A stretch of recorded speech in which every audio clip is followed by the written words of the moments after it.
Welcome back to The Couch here on Aurora Television and Face TV in New Zealand on Sky Television.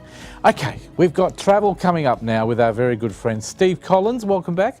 Thank you very much, I'm Fred. back from Bali. Konnichiwa. No need to be rude. Oh, okay. I can give you a couple of konnichiwas, like how are you? Yeah, hello, how do you do? Now, you've just come back from Japan, literally, yeah, a couple of days ago. Got back from Japan. I was over there for 10 days. Had the best time. It is fantastic. Out of 10, 1 to 10, what would you give it as a holiday destination? Well, it depends where you are. I would give, overall, I'd give it 8.5 out of 10. Oh, that's good. Because Tokyo I love, but Tokyo is a little bit more stressful than the other cities that I visited because it's, you know, it's one of the biggest metropolitan areas in the world. 35.5 million people live in Greater Tokyo. Is it very congested?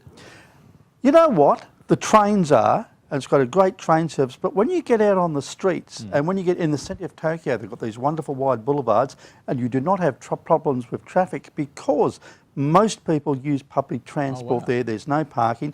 In order to buy a car there, you have to prove that you have a place to park it before you can even buy it. They're very conscious of environment and also they're very clean, aren't they? Extraordinarily clean. It's amazing. This is Mount Fuji, of course. This is... and this is in Osaka. There's this amazing tower. It's supposed to represent the Eiffel Tower, but it doesn't. But this is, they all get dressed up as anime and manga characters there. It's a funny sort of place. Oh, wow. A lot of the young people get dressed up. They sort of adopt new personalities, particularly on a Sunday, which is the national day off in Japan. And what are we looking at here? This is Shibuya. This is the centre of Japan. This is a business cross. See, these two are cosplay people. They dress up as these anime or manga characters for some reason. This is at Odaiba. This is this massive, great big robot.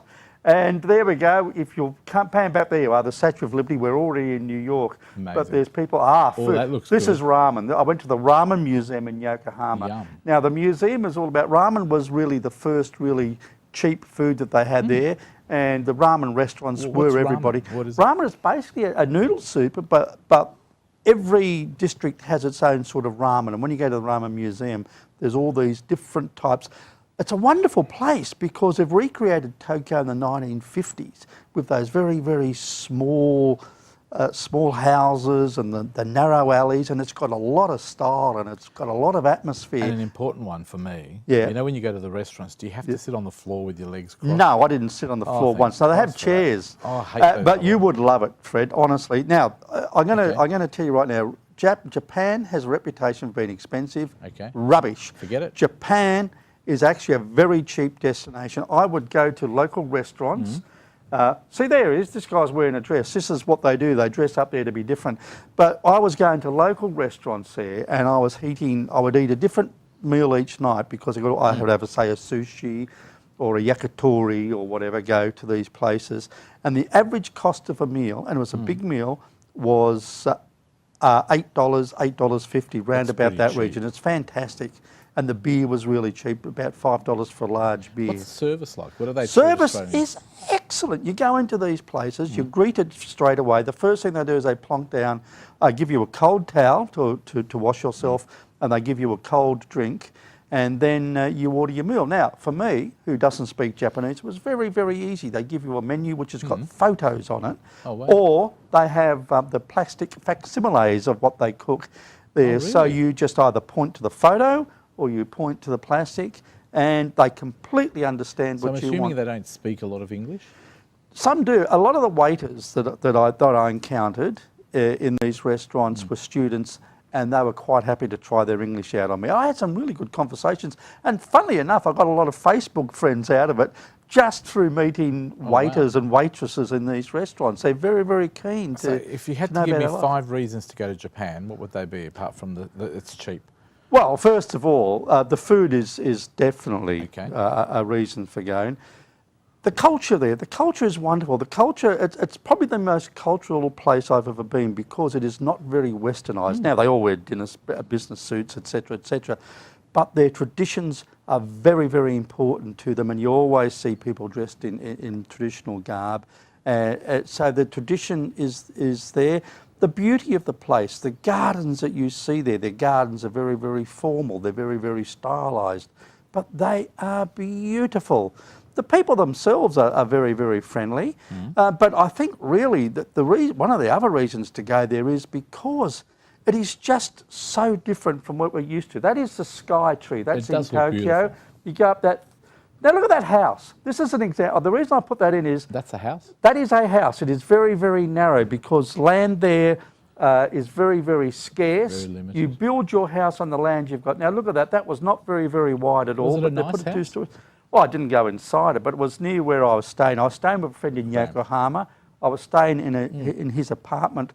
The average size of an apartment in Japan is 60 square metres. He was in a giant one. He had 80 square metres. That's big. And they measure the rooms. The rooms, they have bamboo mats traditionally on the floors.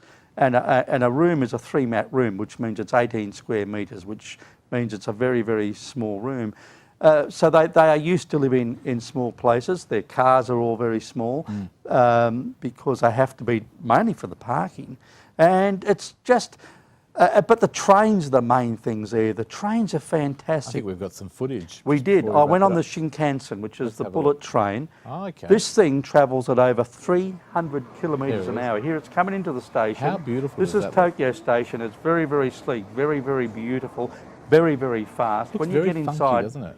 It does, and it's so comfortable when you get inside. Now here we are. We're heading off to Kyoto. This is just leaving Tokyo Station. Now we're in the country. We are travelling at over 300 kilometres an hour. And it is just amazing. You're sitting there. The train is so smooth. It's very, very comfortable. I was on the Nozomi, which is the fastest of them. There's How much did it cost you to do that? It cost, to go from Osaka to Tokyo, cost me $144. Now, bear in mind, that is 538 kilometres or something, and I did it in just over 2 hours, 2 hours and 14 minutes. An hour, amazing. And at 300, and it's luxurious. So it's money well spent, and it's a great it's a great experience. And you're going up, and you pass Mount Fuji, which we saw before, and on the right hand side you pass a lot of the coastline as well. Beautiful, beautiful way to travel. Sounds like you had an awesome time. I had a great time. And now we're going to find out information on radioroaming.com. We will find out the information on radioroaming.com. Did you do any interviews? I did some interviews. Beautiful. I interviewed a lady about soba noodles, which is a particular type of noodle. It takes you 10 years to train to make these noodles. I saw a bloke doing them, and I interviewed a lady, and I then had to have a soba meal, of course, and it was just delicious. Their food is light. Sounds like their food has got a lot of texture, but they're not chili hot or they're not spicy. They're very, very delicate flavours, and they're just beautiful. That's Radio Roaming's view to Japan. Always interesting and riveting, and always very honest and open, which is very easy to follow. Where are you going to next, do you know? I'm heading off to Exmouth this week. Exmouth here in Perth, WA? Well, here in Western Australia, not in Perth, yeah. And we've got, if people want more information, no, we're going to drop that because we've run out of time. Thank you very much. RadioRoaming.com is the place to go to. Steve Collins is the man. Thank you very much for being here today. As always, a pleasure. Pleasure, Fred. And we'll see you in the next few weeks. Yes, back again in the studio. Coming up after the break, because we've run out of completely time, we'll just say goodbye to Taylor right after this.